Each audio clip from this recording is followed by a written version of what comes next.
mau tahu nggak respeknya Mas Adam seperti apa? Tuh, orangnya lagi stres di rumah. Lagi depresi gara-gara dibilang seperti itu. Kita bikin anaknya susah loh. Lagi depresi gara-gara dibilang seperti itu. Kita bikin anaknya susah loh.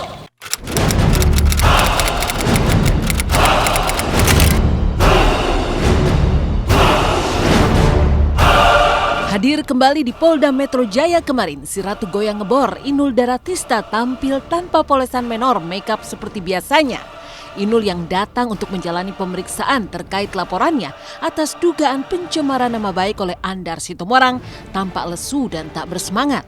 Riasan tebal serta makeup glamor yang selalu terlihat dari seorang Inul Daratista seakan tertelan oleh kasus yang kini dihadapinya. Lantas ada apa sebenarnya di balik penampilan dari seorang Inul Daratista di Polda Metro Jaya kemarin? Bagaimana pula pakar mikroekspresi melihat gestur hingga wajah tanpa makeup si Ratu Ngebor? Benarkah ia tengah depresi? Ya saya lagi sakit, lagi nggak enak badan. Udah buru-buru, udah capek kan? Bukan tertekan ya, beliau ini kan kondisinya lagi sakit.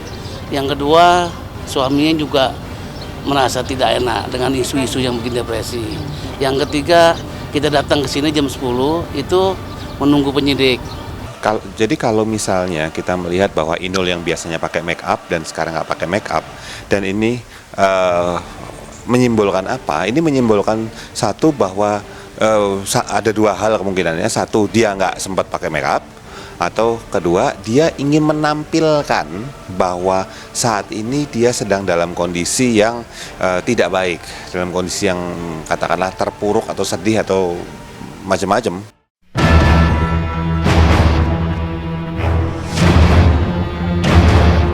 Dan di balik penampilan sang biduan yang tampil tanpa riasan saat menjalani pemeriksaan di Polda Metro Jaya Kamis kemarin, tersimpan amarah yang masih begitu besar. Letupan emosi Inul kembali meledak ketika disinggung tentang anaknya. Sebagai ibu, Inul tak terima jika sang buah hati yang diperolehnya dengan susah payah bertahun-tahun pernikahan terseret-seret dalam kasus ini. Bahkan dalam suara nada yang meninggi, Inul kembali menantang Andar untuk membayar 2 miliar rupiah. Masih dipertanyakan, uangnya dulu balikin sini 2M baru saya mau ngomongin masalah itu. Duitnya siapin dulu nih baru saya mau, kalau mau yang kayak seperti itu. Tapi ini kan kasusnya bukan masalah itu aja, ini masalah psikologis anak saya, masalah rumah tangga saya, masalah kebahagiaan rumah tangga orang lain yang diganggu dengan hal-hal yang tidak benar. Udah itu aja saya, terima kasih. Anakmu dibikin kayak begitu mau nggak, padahal hasilnya murni dari suami sendiri. Nah itu contohnya. Anakmu dibikin kayak begitu mau nggak, padahal hasilnya murni dari suami sendiri. Nah itu contohnya. Mbak mau tahu nggak respeknya Mas Adam seperti apa? Tuh, orangnya lagi stres di rumah. Lagi depresi gara-gara dibilang seperti itu. Kita bikin anaknya susah loh. Lagi depresi gara-gara dibilang seperti itu. Kita bikin anaknya susah loh. Ya. Anda semuanya tahu kan kondisinya seperti apa. Udah dulu deh, saya capek.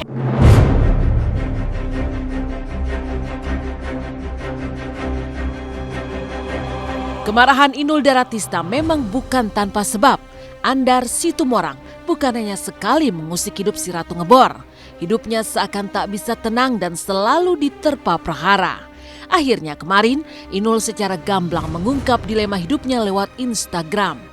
Rasa lelah membuat sang biduan melontarkan kalimat penyesalan telah menjadi seorang artis dengan foto mata yang tengah menangis. Lengkap dengan tulisan, "Ku yakin air mataku ini suatu saat akan menjadi air mata kebahagiaan hidupku." Selain itu, Inul juga menuliskan, "Lelah, letih, capek badan, capek pikiran, andai saja aku bukan selebritis." Lantas benarkah ini adalah bentuk depresi Inul Daratista yang tak pernah bisa bahagia menjadi seorang selebritis? Ketika Inul menyampaikan di dalam salah satu sosial media bahwa andai kata dia nggak menjadi seorang selebritis, gitu, perlu diingat bahwa Inul pernah mengalami kejadian atau tekanan yang sedemikian besarnya kira-kira beberapa tahun yang dulu di awal-awal karirnya dia. Ketika masalah goyang ngebornya Inul seperti itu. Dan ini maksud saya tekanannya sebetulnya rasanya harusnya tidak begitu jauh dulu dan sekarang. Jadi kalau sebetulnya saya melihat kondisi ini adalah justru katakanlah cara Inul untuk kemudian kayak kembali lagi ke masyarakat untuk menyatakan bahwa dia memang tidak nyaman. Ya, ini sesuatu yang memang dia rasakan, tertekan. Ya, secepatnya saya minta segera diselesaikan. Supaya tidak akan terjadi hal seperti ini lagi, bukan buat saya tapi bukan buat yang lain juga. Udah lengkap semua barang buktinya, tinggal bagaimana ditindaklanjuti nanti polisinya. Semuanya. Selain Inul Daratista, Sandi Tumiwa juga dihimpit kasusnya. 3 tahun setelah dilaporkan Anissa Bahar terkait dugaan investasi bodong, Sandi diciduk polisi di sebuah hotel di kawasan Jakarta Barat Kamis kemarin, hingga membuatnya berurai air mata. Lalu bagaimana pakar mikroekspresi menilik tangisan Sandi ini? Benarkah air mata Sandi adalah air mata buaya? Apa pula kata Anissa Bahar terkait penangkapan Sandi setelah 3 tahun menanti?